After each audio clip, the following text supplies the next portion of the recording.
Bicara tentang bangsawan Eropa dulu, mungkin yang terlintas di benak kita adalah kemewahan istananya, gaun-gaun yang lebar, perhiasan berkilauan, gaya yang elegan, dan wig yang tinggi banget. Namun di baliknya tersembunyi serangkaian fakta unik, bahkan ada yang menjijikan, yang menggambarkan tentang kehidupan kerajaan terutama di abad pertengahan.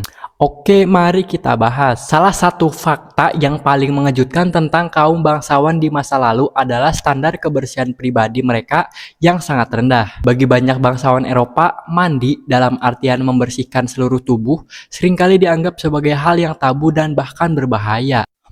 Karena saat itu diyakini air dapat membuka pori-pori dan membiarkan udara buruk masuk, dan alasan kesopanan agama berkontribusi pada kebiasaan ini. Tokoh sekelas Raja Louis XIV dari Prancis, sang Raja Matahari yang membangun Versailles yang megah, dikabarkan hanya mandi beberapa kali sepanjang hidupnya. Akibatnya, bau badan yang menyengat adalah masalah yang umum di istana. Solusi yang mereka temukan bukanlah mandi, melainkan menggunakan parfum secara berlebihan. Ratu-ratu seperti Marie Antoinette dikenal menyelundupkan wewangian kemanapun mereka pergi. Tatanan rambut elegan dan wig yang bervolume tinggi yang menjadi ciri khas kaum elit seringkali merupakan rumah bagi kutu. Selain itu, fungsi lainnya adalah sebagai menutupi kebotakan. Semakin tinggi wig yang dipakai, semakin tinggi statusnya. Jika kebersihan pribadi diabaikan, sanitasi di istana kerajaan pun tidak kalah buruk. Kurangnya sistem perpipaan dan toilet umum yang memadai menjadikan istana-istana megah seperti Louvre bahkan Versailles pada awal pembangunannya sebagai sarang bau busuk dan penyakit.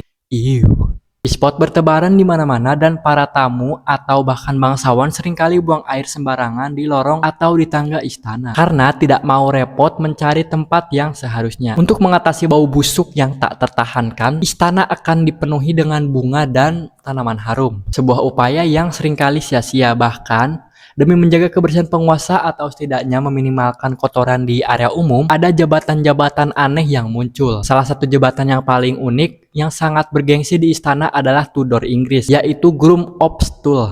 Salah satu tugasnya adalah bertanggung jawab mendampingi raja selama buang air, selama modal, termasuk membantu membersihkan setelahnya.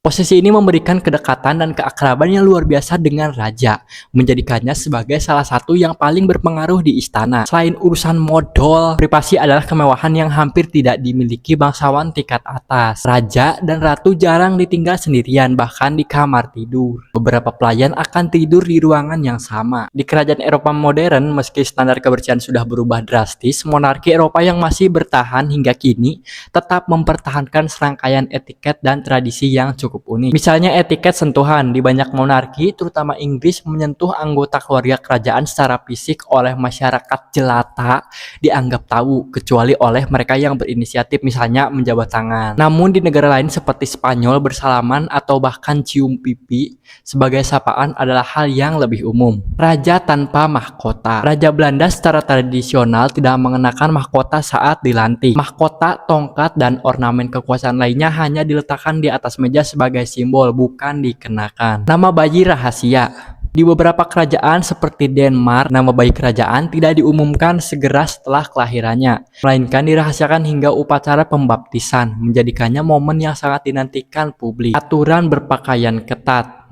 Hingga kini wanita bangsawan Inggris diwajibkan memenuhi aturan berpakaian ketat saat acara resmi. Mengenakan pantyhose adalah keharusan, sementara kaki telanjang dianggap melanggar etiket. Selain itu, menggunakan clutch bag atau tas tangan kecil seringkali menjadi trik untuk menutupi belahan dada saat turun dari mobil. Sebuah teknik yang dipopulerkan oleh Putri Diana, dan aturan makan yang biasa kita kenal sebagai table manner. Jadi itu dari Eropa guys ternyata, yang mengatur penggunaan garpu, pisau, dan serbet secara formal. Nah, gimana guys menurut kalian dengan video pendek ini? Jangan lupa untuk like, komen, dan subscribe di sini yang merah-merah itu tombolnya. Dadah.